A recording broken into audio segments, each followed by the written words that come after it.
Let me start by telling you something about the VOS Concordat assignment that the recruitment brochure absolutely did not mention. Nobody wanted it. I mean nobody. I was the 14th person they asked. I know that because Sergeant Yelverton, God bless her, she's always had a loose relationship with what information is appropriate to share, told me this while I was filling out my voluntary transfer paperwork. She said it with this expression that people usually reserve for delivering bad news at funerals. Sympathetic, but also deeply relieved that it wasn't happening to them. 14th, I said. 13th said he'd rather do a second tour on Proxima Station, she said. Proxima Station is a mining facility that orbits a star with a solar flare schedule that basically means you're living inside a very slow explosion. People request transfers away from Proxima Station. They write letters to their congressmen about Proxima Station. So the fact that someone chose Proxima Station over the VOS Concordat posting should tell you something important about the general morale surrounding this assignment. But here's the thing. I was 26 years old. I'd spent 2 years doing ceremonial escort work for the Terran Diplomatic Corps, which sounds impressive until you understand that ceremonial escort work is about 95% standing very still in expensive boots, and 5% trying not to fall asleep during trade negotiation dinners. I was bored. I was so catastrophically bored that I had started memorizing the nutritional information on ration packaging, just to have something to do with my brain. And I thought naively, catastrophically naively, that at least the VOS Concordat posting would be interesting. So I signed the papers. I put my name on the 14th line of a list that had 13 people above me who'd all had the good sense to decline. And 3 weeks later I was on a transport vessel called the Meridian Cross, eating reconstituted protein paste and watching the stars smear past the porthole windows, heading toward the edge of Concordat space and a diplomatic station called Threshold 7. I should describe Threshold 7 because it matters for what comes later. Threshold 7 is not a human facility. It was built by the VOS about 200 years before humans even figured out faster-than-light travel, which means the architecture is built for a species with different proportions, different sensory needs, and this is the part that matters, a completely different relationship to light. The VOS don't like bright light. This isn't a preference thing, it's a physiological thing. Their eyes evolved in low-light conditions on a planet called Vassarath, which orbits a dim red dwarf star at a distance that would make it basically uninhabitable for humans without environmental suits. What this means in practical terms is that every room in Threshold 7 is lit at about the level of a human restaurant trying to be romantic on a Tuesday night. Not dark enough to be dangerous, but dark enough that you're always slightly squinting, always slightly unsure if that's a chair or a piece of sculpture or something living. The floors are also slightly curved. I'm told there's an engineering reason for this. I never figured out what it was. What I know is that for the first week I was on Threshold 7, I fell down 4 times. Not dramatically, not in front of anyone important, but I fell. And each time I fell I had to get up in this very careful, very deliberate way that hopefully communicated yes, I absolutely meant to do that to the security cameras that were definitely watching. There were also sounds. Threshold 7 had this constant low-frequency hum that ran through the walls, the floors, the fixtures. The VOS found it soothing. It was apparently something like the sound of wind moving through the rock formations near their ancestral homelands. For me, personally, it sounded like a refrigerator that was thinking about breaking down, and it vibrated at a frequency that made my back teeth ache slightly if I thought about it too hard. None of this is a complaint.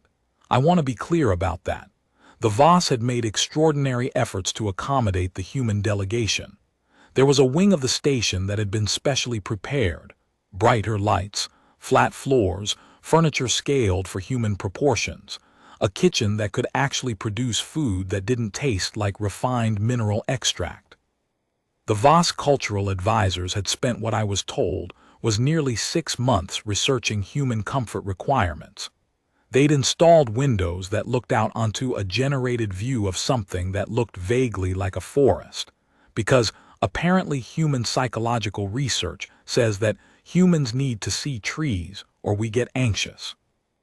I thought that was almost touching, honestly. The idea of a vast cultural advisor sitting down and reading through human psychological literature and going, "Ah, they need trees. Noted.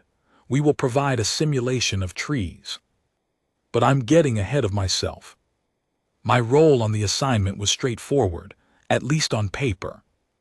I was escort personnel for Sub-Ambassador Kareth Hallen, who was leading the human side of what was being diplomatically described as a preliminary relationship-building visit.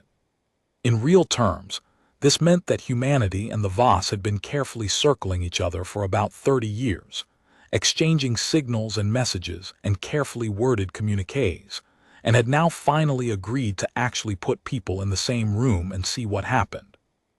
Sub-Ambassador Hallen was the kind of diplomat who'd been doing this job so long she'd basically become the job. She was in her 60s, small, sharp-eyed, with gray hair pulled back in a way that suggested she'd stopped thinking about her hair around 2350 and had more important things to focus on. She was professional in a way that went so deep it was basically her personality now. I liked her. She was also, in a way that I would only come to appreciate fully much later, quietly terrified. Not of the Voss specifically, of failure, of the weight of being one of the first humans to actually sit across a table from them, of the fact that everything she did in those first few weeks would be read and analyzed and picked apart for years afterward as an example of either how to do first contact diplomacy or how not to. She never showed it, but I'd gotten good at reading people, and I could see it in the way she held her shoulders. The rest of the human delegation was 7 people. 2 cultural attaches named Brennan and Yo, a xenobiologist named Dr. Sato, who was there under the pretense of being a health liaison, but was obviously there to learn everything she could about Voss physiology, 2 communications specialists, and me. We arrived at Threshold 7 on a Tuesday. The Voss, I was informed, did not observe Tuesdays or any human calendar, but it was a Tuesday for us, which I mention only because it somehow feels relevant that the chain of events that eventually led to the vampire queen of the Voss Concordat knowing my name, my face, and the specific rhythm of my breathing began on a Tuesday. The first 3 days were what the diplomats called orientation. What orientation actually meant was that we stayed in the human wing and people came to us, rather than the other way around. Voss officials, lower-ranked ones, carefully chosen for their tolerance of unfamiliar species, would come through, be introduced, exchange formal greetings, and leave. It was slow and deliberate, and felt a bit like a very exotic version of speed dating, except everyone was wearing formal regalia, and the stakes were interstellar relations. I stood behind Sub-Ambassador Hallen at every one of these meetings. My job was to be present, to look capable and calm, and to intervene if anything threatened the sub-ambassador's physical safety. In 3 days, the most threatening thing that happened was when one of the cultural attaches accidentally knocked over a decorative stand, and the sound made everyone in the room flinch simultaneously. I thought, this is fine, this is manageable, this is not as terrifying as the briefing documents implied. That was because I hadn't met the Voss delegation leader yet. Her name, transliterated from the Voss language, which doesn't have a writing system that maps cleanly onto the Terran alphabet, came out as something close to Veith Sorrel. The briefing documents called her High Matriarch Veith Sorrel, Supreme Authority of the Voss Concordat, Keeper of the Eternal Accord, Voice of the Red Dusk. The junior staff called her the Vampire Queen, but only very quietly and very far from any listening device, because the Voss translation systems were excellent, and there was a real and genuinely documented fear that the term would get picked up and create an incident. I didn't know why they called her that yet. I figured it was because of the low light and the general aesthetic of the place. Threshold 7 leaned heavily into dark tones, high ceilings, architectural choices that felt old and deliberate and slightly eerie to human sensibilities. And the Voss themselves are something, physically. They're tall. Most of the ones I'd seen were between 7 and 8 feet, with a slight translucency to their skin in certain light conditions, like you could almost see the structure beneath. Their eyes have a reflective quality, like a cat's. Their teeth are unusual. Their movements are very smooth and deliberate in a way that human brains, tuned by evolution to read body language constantly, interpret as predatory even when no predation is intended. So I got why humans looked at them and went, vampires. The aesthetic fit. But I also understood that calling them that was a category error born of human pattern matching, and that professionally I was supposed to see past it. I thought I was managing fine. Then High Matriarch Veith Sorrel walked into the orientation room on the morning of the 4th day, and every single one of my professional intentions fell apart for about 3 seconds while my hindbrain assessed the situation and concluded, that is the apex predator. Do not make sudden movements.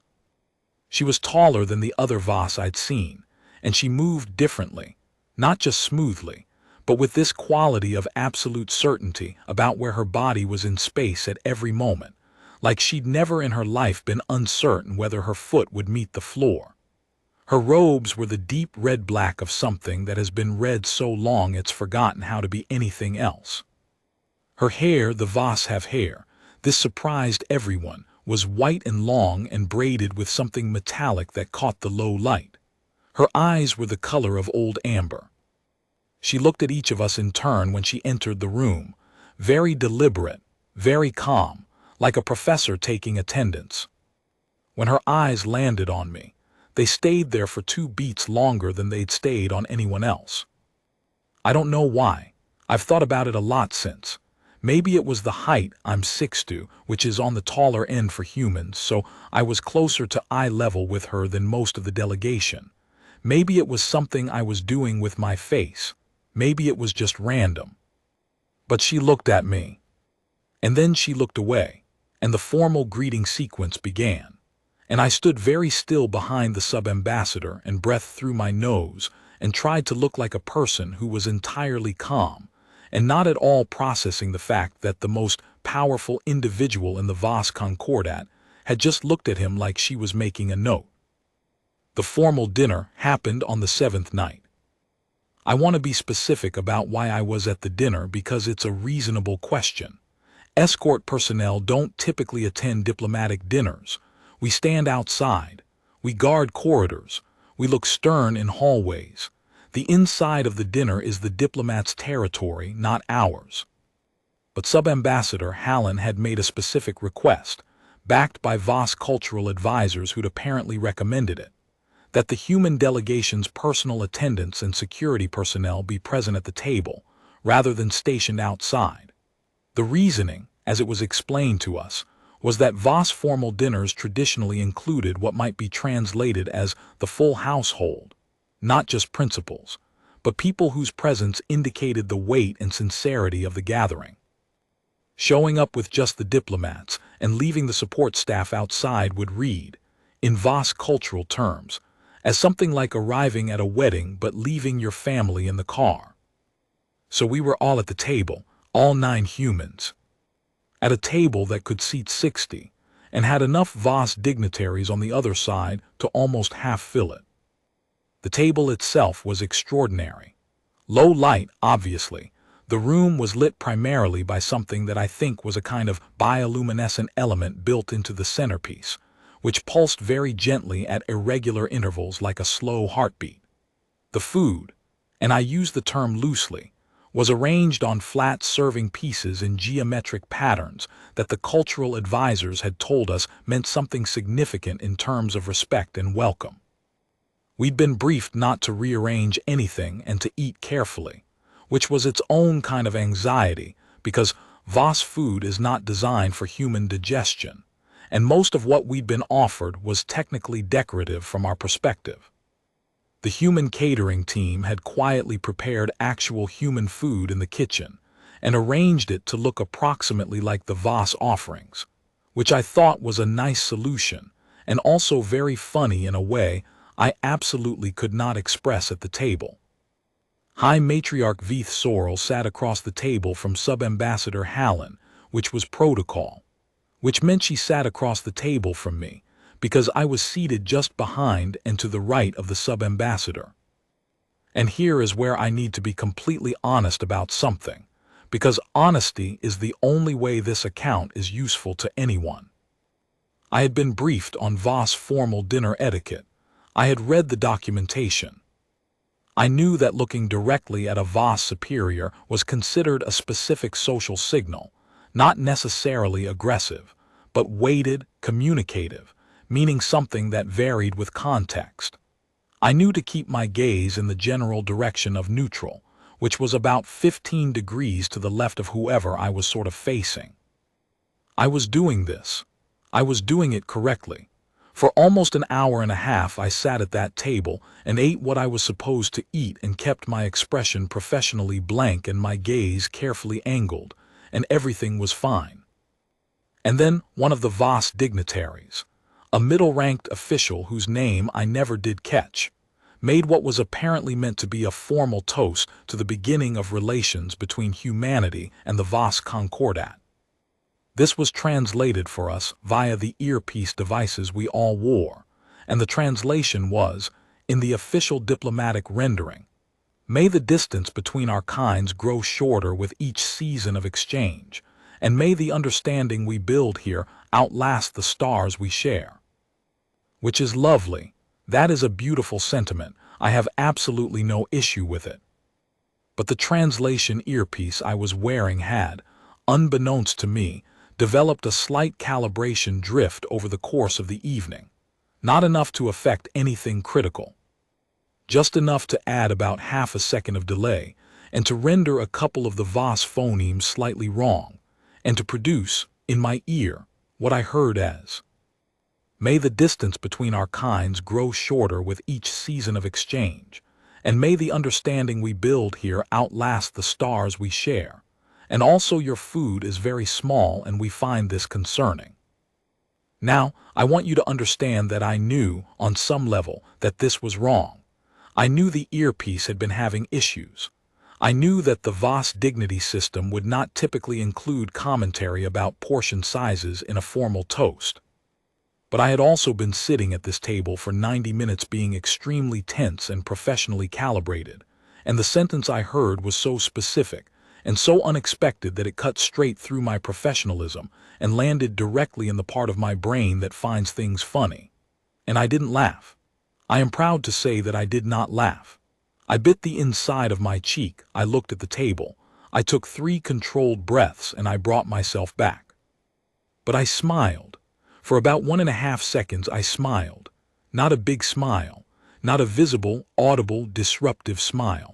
Just this small, involuntary compression at the corners of my mouth that I killed as fast as I could. Veith Sorrel was looking at me when it happened. I know because when I looked back up she was already watching me, with this expression that was absolutely unreadable to my human face reading capabilities, and I thought, I have committed a diplomatic incident. I am going to be the 14th person on the list who should have said no, and now everyone is going to know why. Then something happened. The High Matriarch tilted her head approximately 2 degrees to the left.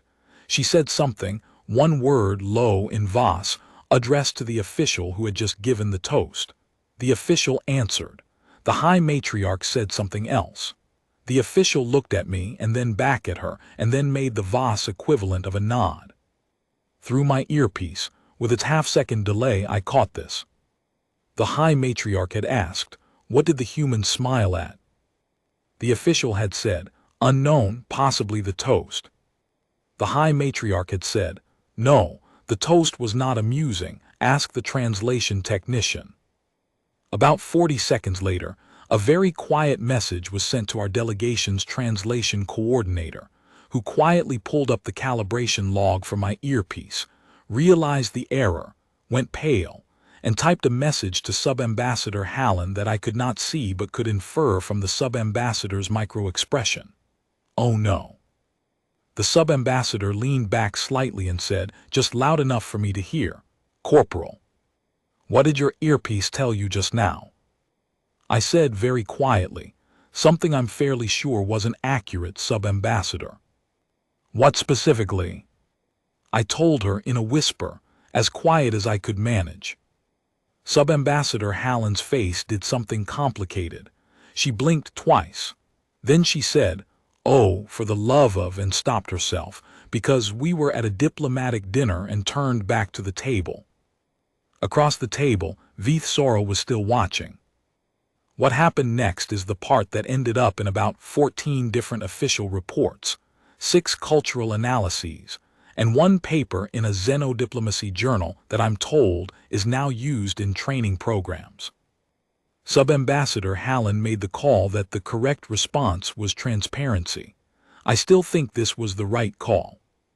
Rather than letting the earpiece incident become a mystery that the VOS would have to investigate on their own, which they absolutely would have, she requested a brief pause in the dinner, requested the formal translation channel, and had the error explained. All of it, including the specific mistranslation. The VOS officials listened to the explanation with the particular quality of attention that very powerful beings have, the kind that is so complete and so controlled it's slightly unnerving. And then Sub-Ambassador Hallen said, via the formal channel, "We apologize for any breach of protocol." The corporal's response was a private one, prompted by a technical error, and was not intended as commentary on the proceedings or on the VOS delegation's remarks. There was a pause of several seconds. These pauses, I had been briefed, were normal. The VOS processed before speaking in formal contexts as a deliberate sign of consideration. Then Veith Sorrel spoke, and when the translation came through the fixed earpiece, with the correct calibration crystal clear, this is what she said. "Our food is very small, and we find this concerning."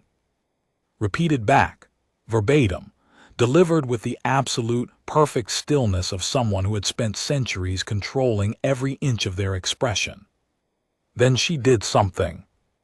Later, the cultural advisors would spend a very long time trying to characterize it correctly. It was not a laugh, technically speaking, by VOS standards.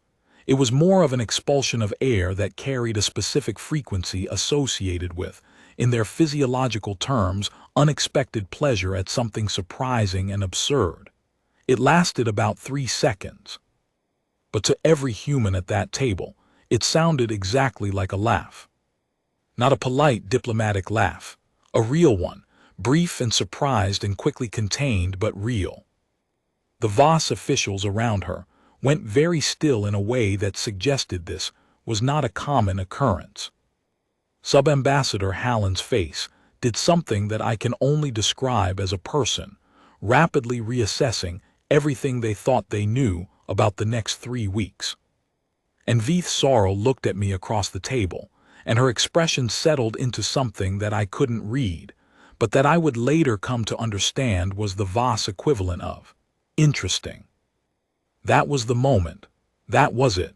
That was the stupid, accidental, earpiece malfunction moment that started everything. Part 3. What interesting means. I need to explain what interesting means when the High Matriarch of the VOS Concordat decides you are it. It starts the next morning. I'm in the human wing. I'm eating reconstituted eggs, which are, if you've never had them, an experience in the general category of eggs but not a very convincing one, and reading through the incident report I've been asked to file about the dinner.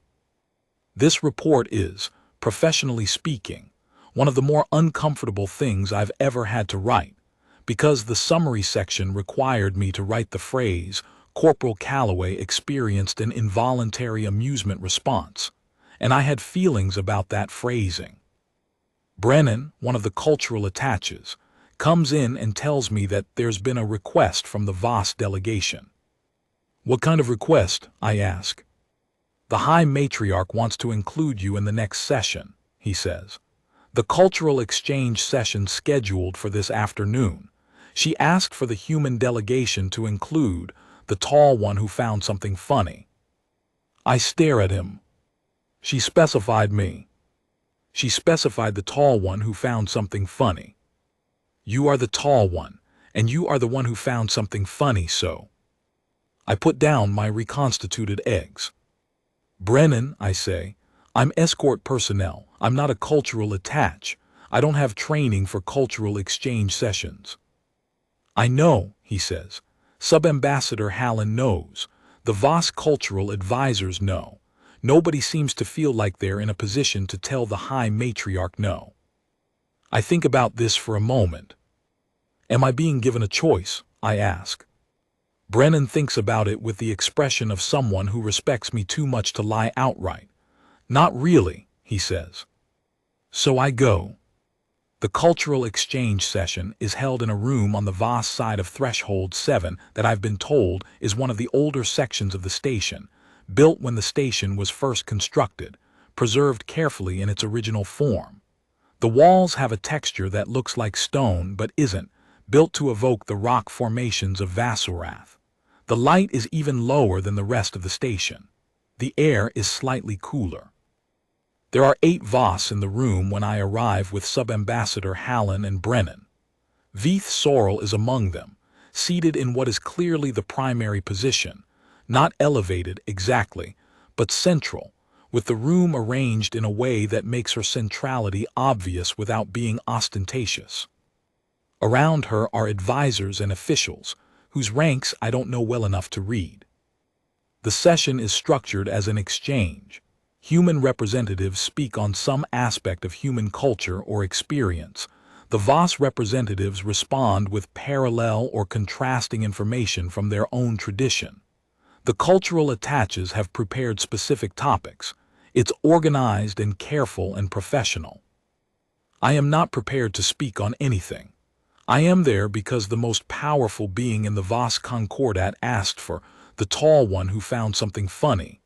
And so I'm sitting at the edge of the human delegation and trying to look like I belong there. About 40 minutes in, during a discussion about human concepts of humor, which Brennan is handling, and handling well, Veith Sorrel speaks directly to me for the first time. She does not go through the formal translation channel. She addresses me in Voss, which my earpiece handles, and what she says is, "The device told you something false and you found it amusing rather than concerning. Why?" The room goes slightly quieter than it was. Brennan looks at me. The sub-ambassador looks at me. I look at Veith Sorrel across the low-lit room and I think, okay, here we go. I say, because the false version was so specific. It wasn't just wrong, it was wrong in a very particular way. It said something that nobody at a formal dinner would actually say, which made it stand out. And sometimes when something is very out of place, the response isn't alarm. It's recognition that the situation has become absurd. And absurdity is. I pause. I realize I'm about to try to explain comedy to an alien regent. I say absurdity is sometimes funny, to humans. There is a silence. Veith Sorrel says, "You knew it was false." Pretty much immediately, yes. But you found it amusing before confirming it was false. Yes. So the amusement came from the possibility of the false statement being true.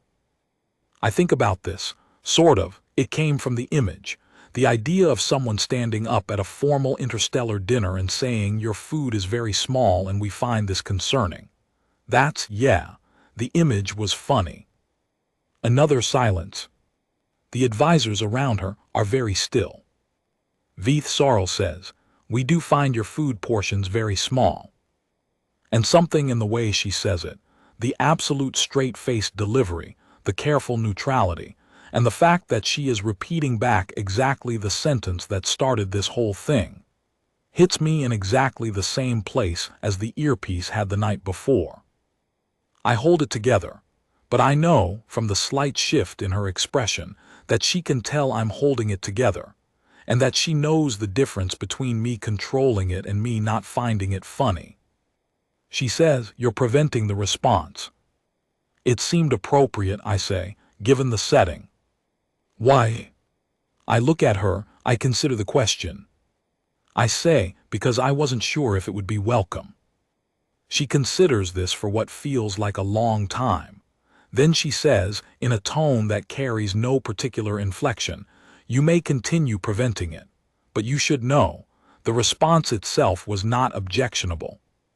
I process this. She looks at me for one more moment. Then she turns back to the session, and the conversation moves on, and I sit at the edge of the delegation thinking about all the ways that exchange was not what I expected to happen today. By the end of the second week, Sub-Ambassador Hallen called it the shadow policy. Not officially, there was no official policy. What there was a pattern. Every meeting that included the High Matriarch also included a request, sometimes formal, sometimes informal, always made in that calm tone that did not technically allow for refusal, that I be present. It didn't matter what the meeting was. Cultural exchange sessions, yes, but also trade prelims where I had no background and no business being in the room. A tour of the station's historical wing, where the Voss architectural team walked us through the original construction. A demonstration of some kind of Voss navigation technology that I couldn't have explained back to you at gunpoint. I was in all of it. "You're her novelty," Brennan told me, without particular malice. "She finds you interesting, and the Voss take their intellectual interests very seriously." "I'm a novelty," I repeated. "A favorable one," he said, as if this was supposed to make me feel better. "The thing is, and this is where it gets complicated to explain, it wasn't unpleasant. That's the honest truth. Being interesting to Veith Sorrel was not the ordeal I might have expected from the description. She didn't talk to me constantly. She didn't put me on the spot constantly. What she did was watch, and occasionally ask questions, and those questions were, once I got past the terror of being questioned by the supreme authority of the Voss Concordat, genuinely interesting ones. She asked me once, during a break in one of the trade sessions, why humans built their ships with windows. She'd seen the design specs for Terran vessels and found this detail strange. The structural weakness introduced by transparent sections in a hull that had to withstand the stress of FTL transit. I said, "Because we want to see where we're going."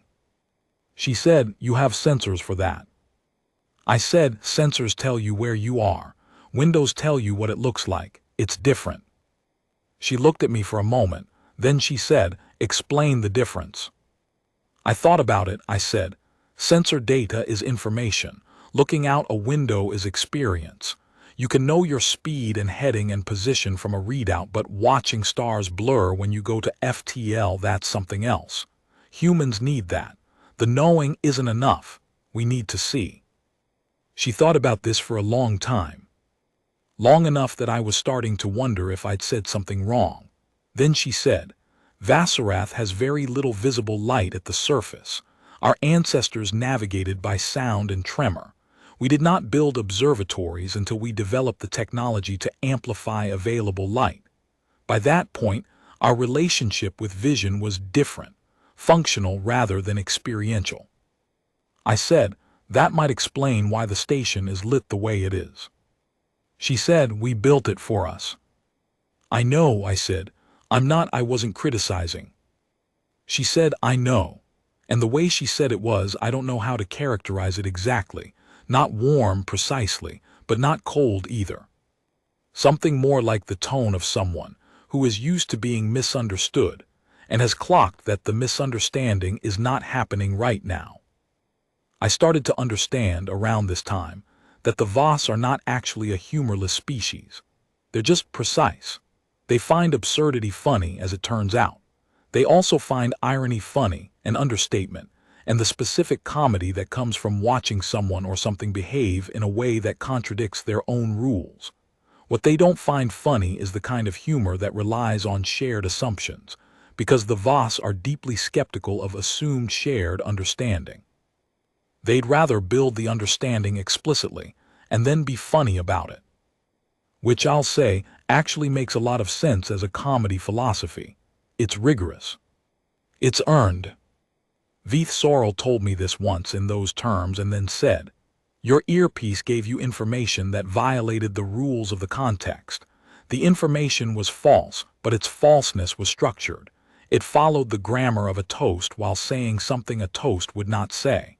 The violation was internally consistent. That is why it was amusing. Consistency within absurdity." I said, "That's basically the theory of comedy." She said, "We arrived at it independently. I am not surprised." I said, "How long ago?" She said, "We have formal records of comedic theory dating to approximately 9,000 years before your species developed writing." I let that sit for a second. Then I said, "Okay. That's a very long time to refine your theory of comedy." And she made the sound again, the expelled air unexpected pleasure sound, the one the humans at the dinner table had heard as a laugh. It was shorter this time, more controlled, but it was there. I should talk about the weight of the thing, because I don't want this to read like some light diplomatic comedy. There were real stakes around all of it. The Voss Concordat has been a spacefaring civilization for longer than humanity has had recorded history. That is not an exaggeration.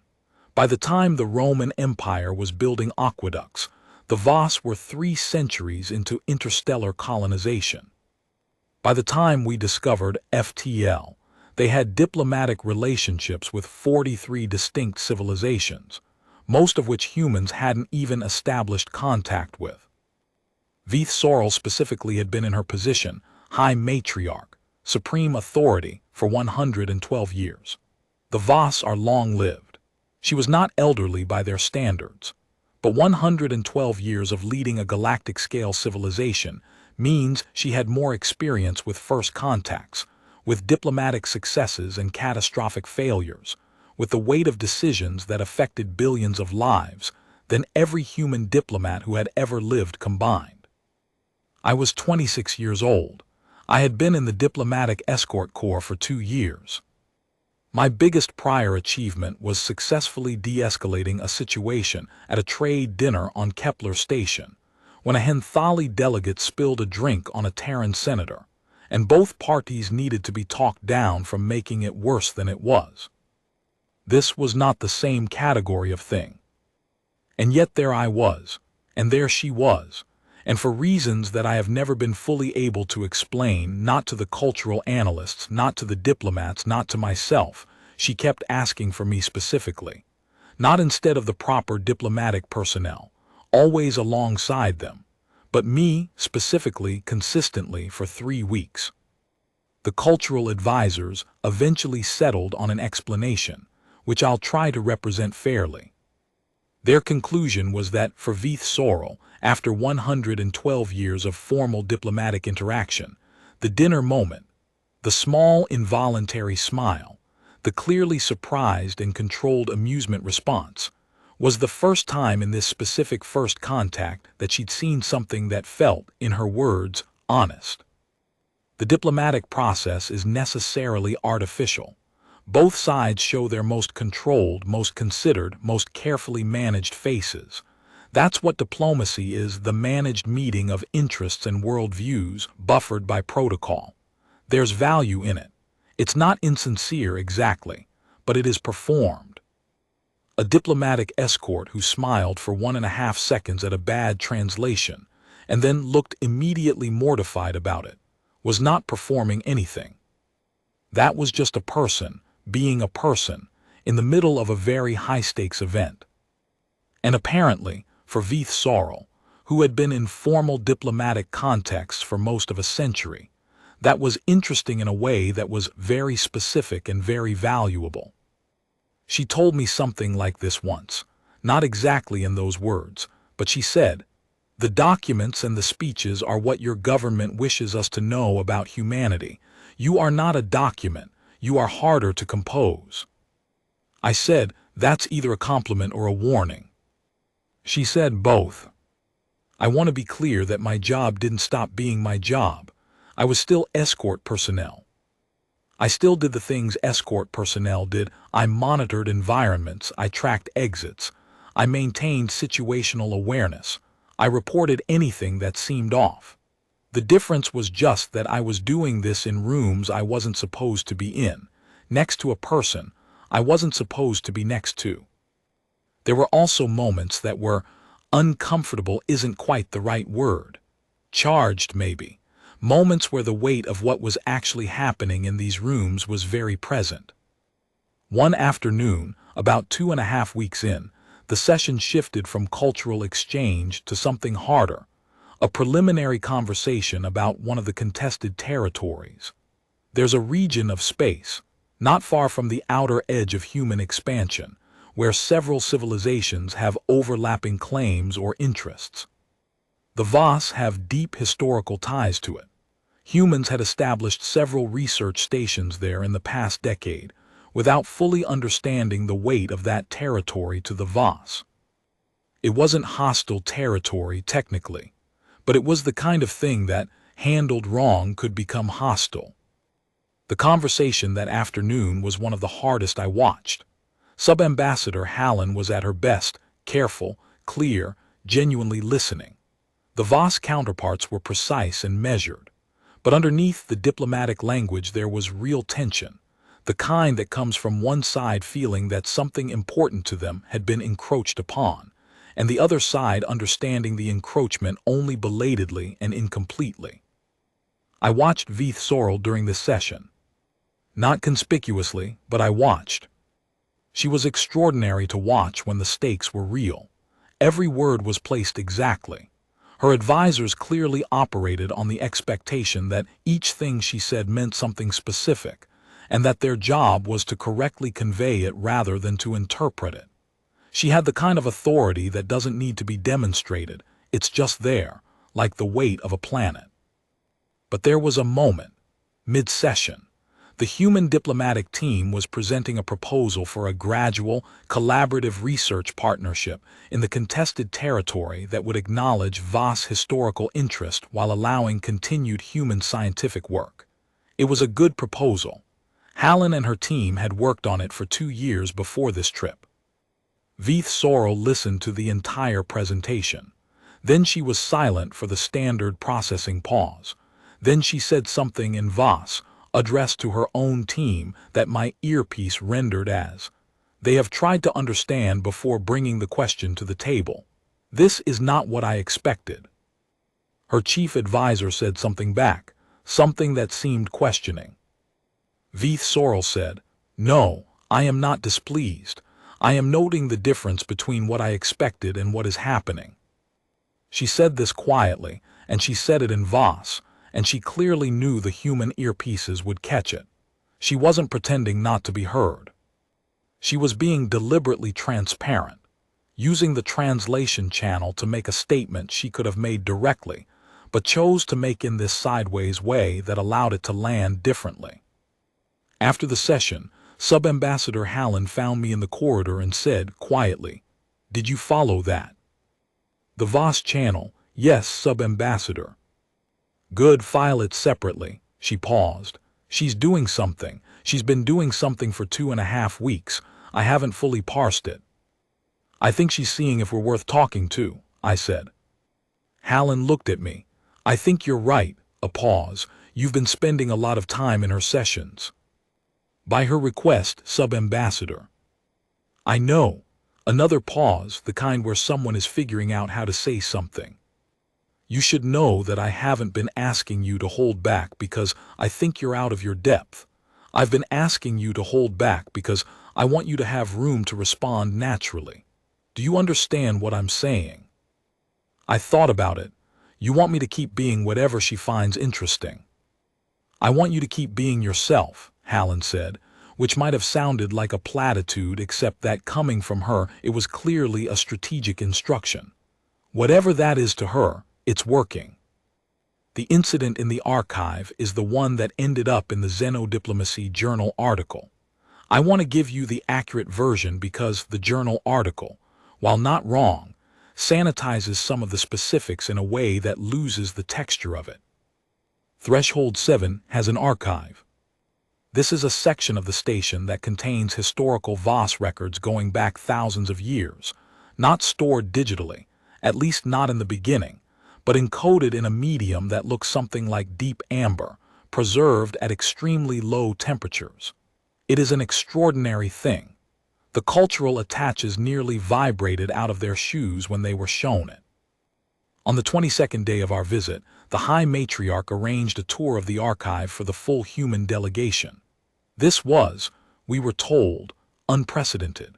No non-VOS group had ever been permitted access to the archive, not even allied species with centuries of diplomatic relationship. The fact that we were being given this was significant in a way that all of us felt and nobody quite said out loud. The tour was led by the archive's primary keeper, a VOS scholar named something I will phonetically represent as Thor, who had the specific quality of enthusiasm that experts have when they're showing their work to someone new. He was delighted we were there. He moved quickly and pointed at things and spoke with the kind of speed that the translation earpieces struggled slightly to keep up with. About 40 minutes into the tour, we were in a section that contained records from approximately 3,000 years ago, the period of the VOS's first major interstellar expansion. Thor was explaining the context of one of the records when something happened to the environmental system. Not catastrophically, no emergency, no alarm. But the temperature in that section of the archive dropped about 8 degrees Celsius in about 30 seconds, which I felt before I fully registered it, because the human nervous system is reasonably good at noticing temperature changes. My job is to notice things before problems develop, so I noticed it. I also noticed that the record cases nearest to us, the amber-like containers holding documents that were 3,000 years old, were shifting slightly, almost invisible. But I was watching the room, not the presentation, and I saw it, the casings contracting microscopically in response to the temperature change. And some of them had seams that didn't look designed to tolerate that. I said quietly but clearly, "Thor, the temperature just dropped 8 degrees. Are the cases rated for that?" The room went slightly quiet. Thor turned. He looked at me. He looked at the nearest case. He said something in VOS that the earpiece rendered as an expletive. The next 90 seconds were not chaotic exactly.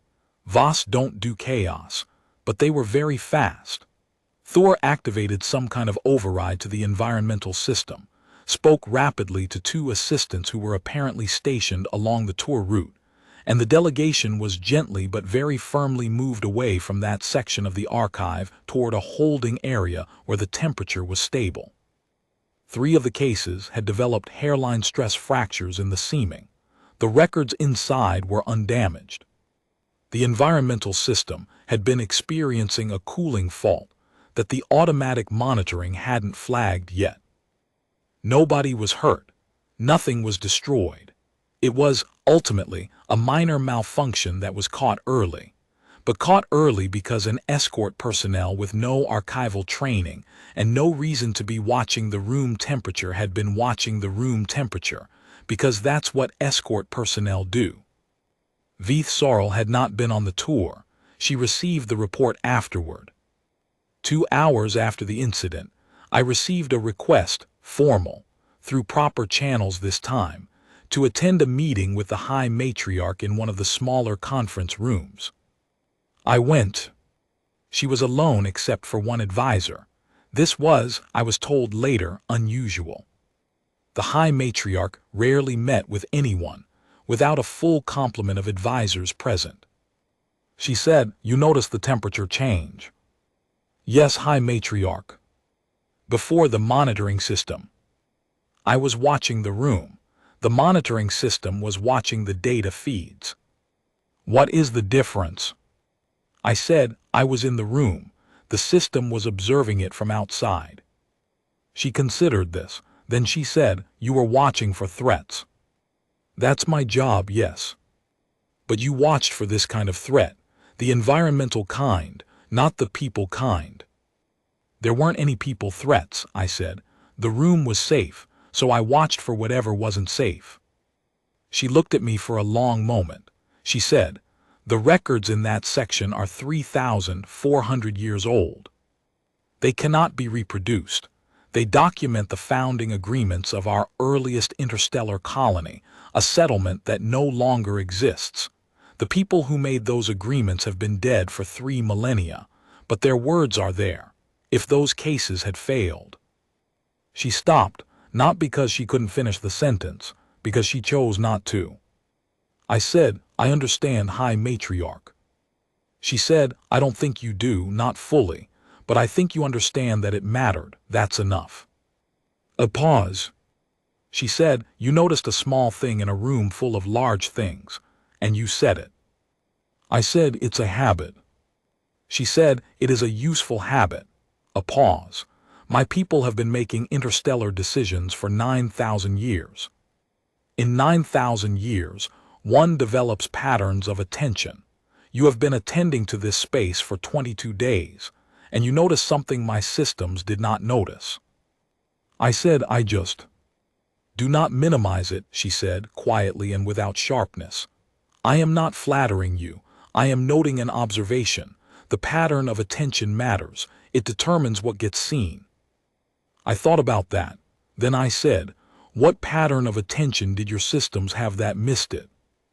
She looked at me like this was a question she hadn't expected. She said they were watching for known failure modes, documented risks, things that had failed before. I said, "And I was watching for anything that didn't look right, not any specific thing." She said, "Yes," a pause. "That is more like the way we watch for threats during periods of change. New situations require watching without a target. Watching with a target finds what you already know is there." I said, "That's a very good way to explain the difference between surveillance and observation." She was quiet for a moment. Then she said, "You are going to repeat that phrase to your people?" I said, "Probably yes, High Matriarch." She said, "Good." And there was something in it, not quite approval, but recognition. The sound of someone finding out that an idea they'd had was actually a shared idea, which is one of the better feelings. I'm going to tell you about the question about teeth, because it's the most human moment in this whole account, and I think it earns its place. On the 25th day, I was waiting outside a formal session, one of the ones where I had not been requested, where I was doing my actual job of standing in a corridor and being alert, and Veith Sorrel walked past me en route from one meeting to another. She stopped. She said, "You have a question." I said, "High Matriarch." She said, "You have been looking at something specific for several days. You are choosing not to ask about it. What is it?" I considered denying it. I did not deny it, because I was starting to understand that she noticed things, and that being caught not quite honest would be worse than the question. I said, "Your teeth, High Matriarch." There was a silence of about 3 seconds. She said, "My teeth." "The humans on the team," I started. "Called me the Vampire Queen," she said. My entire system short-circuited for approximately 2 seconds. "You knew that." "The translation systems are very good," she said. "We knew before the delegation arrived. We appreciated the effort to not say it within detection range." I said after a moment, "I'm sorry about that." She said, "Don't be. It is an interesting classification. You pattern-matched us to a specific human cultural archetype, nocturnal, pale, sharp-toothed, ancient, powerful, and..." She seemed to pause slightly on the next word. "Beautiful by the way humans describe such things. That is a more favorable mythological category than many you could have chosen." I said, "That's one way to look at it." She said, "What was your question about the teeth?" "I thought we're doing this," I said. "The canines in Voss dental structure are larger than in humans, more prominent. The briefing said this was linked to the original Vassorath carnivore adaptation. But when you speak formally in the sessions at the dinner, You hold your mouth differently than when you're speaking informally. In casual conversation, the teeth are more visible. In formal settings, you speak in a way that keeps them less visible, and I was wondering if that was intentional. Deliberately managing what you show humans. Another 3-second silence. She said, yes. I said, because you know it reads predatory to us. Because I know it is unnecessary additional information for humans to process during an already complex interaction, she said. You are already adapting to the light levels, the space proportions, the sound frequencies, the protocol differences. You are processing many unfamiliar things at once. There is no reason to add activation of your threat response systems to the list. I stood with this for a second. I said, you're managing our cognitive load. She said, I have been in first contact processes before, not with humans, but the principle holds. Novelty exhausts the attention. Every unnecessary novel stimulus is a tax on the interaction. I am trying to reduce the tax where I can. I said, that's genuinely very considerate. She said, it is also strategic. Exhausted delegations make poor decisions. I said, both things are true. She said, both things are always true. A pause. Does the knowledge change how it reads to you? I thought about this honestly. Less, I said. Knowing that you're making the choice makes the choice visible.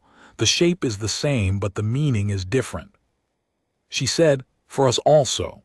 When I know that a being is processing us as threats rather than as persons, the dynamic shifts. Knowing that you know changes the interaction. I said, we're both performing slightly for each other. She said, we are both choosing what to show. That is not performance. That is conversation. I thought that was one of the most interesting things anyone had said to me in my life, and I said so. She made the sound, the small expelled air unexpected pleasure sound, briefer than usual, but there. Then she continued down the corridor to her next meeting, and I stood in the hallway thinking about teeth and choice and conversation for about 10 minutes, until the session I was guarding let out. The delegation's scheduled visit was 30 days. The last evening was a closing dinner, a less formal version of the opening one, meant to mark the end of the preliminary period and the beginning of what was diplomatically being called a framework for ongoing engagement, which is how diplomats say we haven't solved everything, but we've decided to keep talking, and that's the actual win here. I was included in the dinner by a standing request at this point. This was simply how the last 3 weeks had gone. The dinner was better. In all the ways dinners can be better when the people at them know each other slightly. There was still formality. Protocol doesn't disappear just because you've had 29 days of increasingly real conversation. But there was also something else. A quality of ease that the opening dinner had lacked completely. At one point during the meal, Veith Sorrel addressed me directly and publicly, which was a thing she hadn't done at a formal dinner before. She said, Corporal Calloway, I have a question I have been deciding whether to ask. The table went attentive. I said, please, High Matriarch. She said, on the first evening, after the earpiece malfunction, when Sub-Ambassador Hallen explained the error to my delegation, she chose transparency rather than concealment. Was this her own decision or a strategic instruction from your government? The table was very quiet. Sub-Ambassador Hallen was perfectly still. I said, I can only speak to what I observed. But I can tell you that Sub-Ambassador Hallen had approximately 4 seconds to make that call, and that her deciding factor, the thing I watched her work through in those 4 seconds, was that she thought concealment would work worse. Not that transparency was the principled choice, that it was the effective choice. A pause. That's the honest answer, I added. If there was a strategic instruction, I wasn't told about it, but I don't think there was. I think she thought concealment would get caught and transparency would cost less. Veith Sorrel said, you are certain of this? I'm certain I watched her think it through in 4 seconds, I said. I can't be certain of what was in her head, but I can read a face pretty well, and that's what I saw. A pause. Veith Sorrell said, Sub-Ambassador Hallen, was Corporal Calloway correct? Hallen looked at Veith Sorrell for a moment. Then she said, he was correct about the time frame. And yes, mostly correct about the reasoning. I thought we'd be caught. I also thought, and I want to be honest about this, High Matriarch, that being transparent would tell you something about how we intended to conduct ourselves going forward. Veith Sorrell said, my people have a phrase for this. It translates approximately as, you cannot build a room with one wall. She paused. A relationship is a structure. It requires all parties to be present. If one party hides from the structure has a gap. Eventually the gap fails. Hallen said, I think that's right. Veith Sorrell looked at me and said, you have a thought. I said, I was thinking that Corporal Calloway smiling at the earpiece malfunction was also a gap. Not a bad one. Just a human response showing through the structure. And maybe that was part of what started the conversation. She looked at me. She said, you are referring to yourself in the third person. I've been doing that for 30 days in official reports, I said. It bleeds through. The sound, longer this time, clearly audible. Several of the VOS officials looked at each other with expressions I was starting to be able to read, which said something close to, there it is again. Veith Sorrell said, the gap in your professional surface let something real through. You are correct that it is part of what started the conversation. A pause. This is what I have been thinking about for 30 days. Your species is very good at surfaces, at managed presentation, at the form of things. We have spent 9,000 years learning to read surfaces, and very little that comes through surfaces surprises us anymore. But you. She paused. She said, you keep having real things happen to your faces. The delegation returned to Terran space on day 31. The framework for ongoing engagement was signed. A second visit was proposed and scheduled for 8 months hence. 3 preliminary working groups were established on territory, on research partnership, on cultural exchange, with actual timelines and actual responsibilities. By any diplomatic standard, the visit had been an extraordinary success. I know this because the report that Sub-Ambassador Hallen filed concluded with language that I've been told is rarely used in diplomatic assessments. Something to the effect that the VOS Concordat had demonstrated genuine good faith engagement beyond what the preliminary indicators had suggested, and that the prospects for a productive long-term relationship were significantly better than any pre-mission modeling had predicted. I also know this because I received, through official diplomatic channels, a personal communication from the VOS delegation. Not addressed to Sub-Ambassador Hallen, addressed to me. It was brief. The translation rendered it as, Corporal Calloway, the archive records are undamaged. The Keeper Thor asks me to convey that the monitoring systems have been recalibrated to watch for things not yet documented as failure modes. He says he learned this from a human who was watching without a target. I thought you should know that the phrase has entered his practice. You may find this amusing. V.S. I did find it amusing. I also found it, I don't have a better word for this, moving. In a way that I wasn't prepared for and that I haven't fully processed even now, sitting here filing this report. 9,000 years of history. 112 years leading a civilization. 3,000-year-old records in amber that hold the words of people who have been dead for longer than humanity has existed. And she took the time to tell me that a phrase I'd used in a hallway conversation had become part of a practice. You keep having real things happen to your faces. I think that's the most honest thing anyone has ever said to me about being human. We're not as controlled as we think we are. The surfaces don't hold as well as we imagine. Things get through. The earpiece malfunction translated wrong and my face knew it was funny before my professionalism could stop it.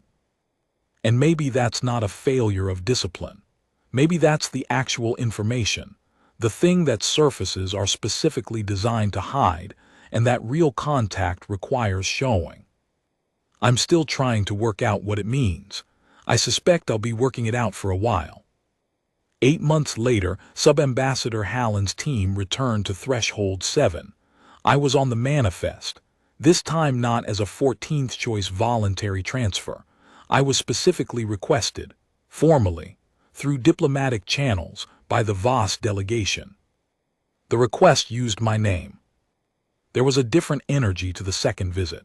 Something had shifted, not dramatically, not all at once, but the careful testing each other quality of the first visit had given way to something a bit more direct. Both sides had spent 8 months preparing, yes, but they'd also spent 8 months knowing something, that the foundation was there, that the first 30 days had produced something real. Veith Sorrel and I spoke more in the second visit, not informally, not without witnesses, not outside the diplomatic structure, but more, and differently. She told me things about the Concordat, about its history, about the things that 9,000 years of being in charge of something look like from the inside. It was not casual conversation, exactly.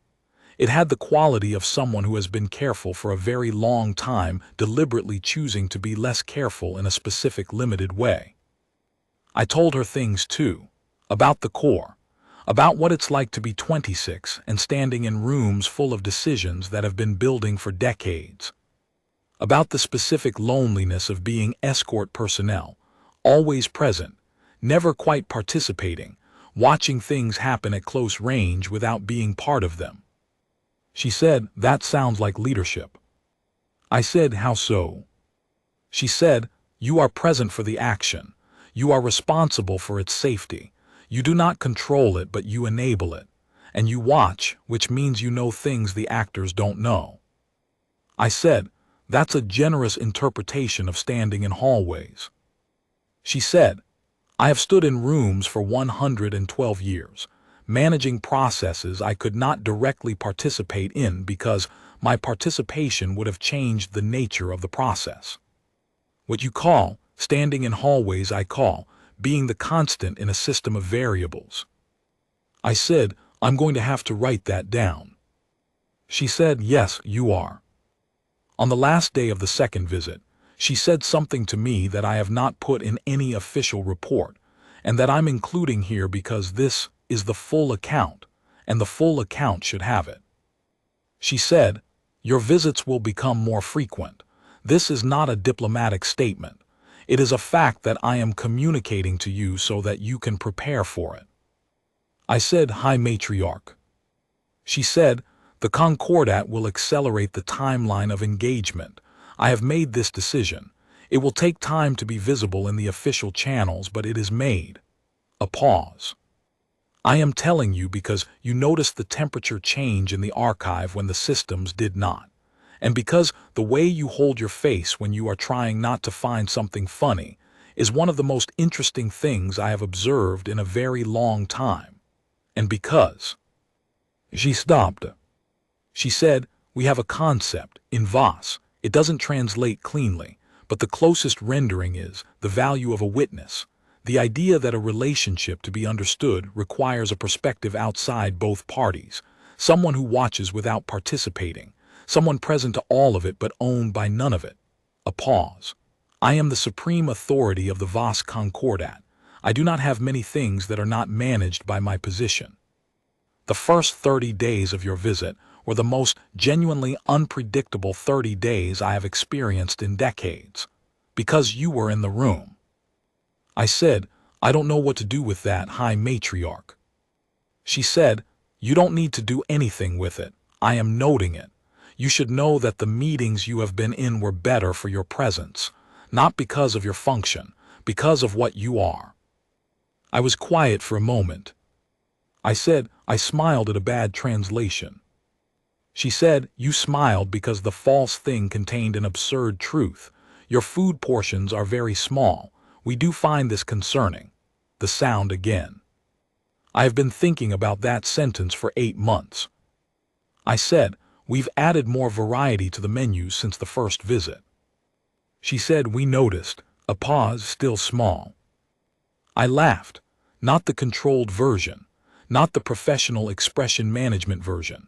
Just the real thing, out loud, in front of the supreme authority of the Vos Concordat on the last day of the second diplomatic visit. She watched me do it. With that expression, the one I'd gotten better at reading over the course of 2 visits, that said, "This is the thing I mean. This, exactly. That you cannot stop this from happening. And that this is the most honest thing in the room." Part 11. What I know now. I'm writing this on the transport back from the second visit. We're 6 days from Terran space. The stars are doing their thing outside the porthole. And yes, this ship has portholes because we need to see, not just know. The official assessment of both visits, as far as I understand it, is about territory and trade frameworks and research cooperation, and the 12-point draft agreement that the diplomatic teams are still working through. And all of that is real. All of that matters. It's the architecture of the relationship. But I keep thinking about something smaller. I keep thinking about the dinner, the earpiece, the half-second of bad translation that said your food is very small and we find this concerning. The way that sentence cut straight through 90 minutes of careful professional calibration and produced, in my face, something that I didn't choose. There's a theory in diplomacy, and I've read enough of the background materials at this point to know the theory, even if I'm not trained in it. That first contact is actually about finding the frequency you share. Every species has its own cognitive architecture, its own way of making meaning, its own defaults for how things feel. The hard work of contact is finding the place where 2 very different architectures overlap, where something that makes sense in one system also makes sense in another, where the gap between worlds is bridgeable. 9,000 years of Vos history. A civilization that learned to navigate by sound and tremor and built its understanding of humor on a rigorous theory of internal consistency and absurdity. A being who has held a role for 112 years and who has learned to show less of her face, in every sense, than she once did, because the power requires it. And me, 6'2", 2 years in the diplomatic escort corps, standing in rooms full of decisions I'm not part of, watching everything, trying not to fall on the slightly curved floors. The frequency we shared, apparently, is this. Something that is wrong in a very specific and structured way is funnier than random noise. And realness, the thing that gets through surfaces, the thing you can't fully manage, is worth more than any careful presentation. I didn't plan that, she didn't plan it, it came through the gap. I think that's the thing about first contact, that the briefing documents never quite capture. The frameworks and the trade agreements and the territorial accords, those are the bones. But the thing that makes a relationship real, that makes the bones hold, is the moment when something gets through that wasn't planned. When the surface fails just enough. When someone at a formal interstellar dinner smiles for 1.5 seconds at a bad translation, and the most powerful being in 6-star systems watches it happen and thinks, interesting. The Vos Concordat is going to accelerate the timeline. She told me so. The working groups will have more to work with. The framework will become something more than a framework. And somewhere in that, embedded in 100,000 words of diplomatic record and official report and cultural analysis, there's going to be a footnote that is basically, a human smiled when he shouldn't have, and the rest followed from that. I think that's right. I think that's exactly right. I'm going to write the official report now. The one with the professional language and the third-person self-references, and the careful categorization of events into incidents and exchanges and notable developments.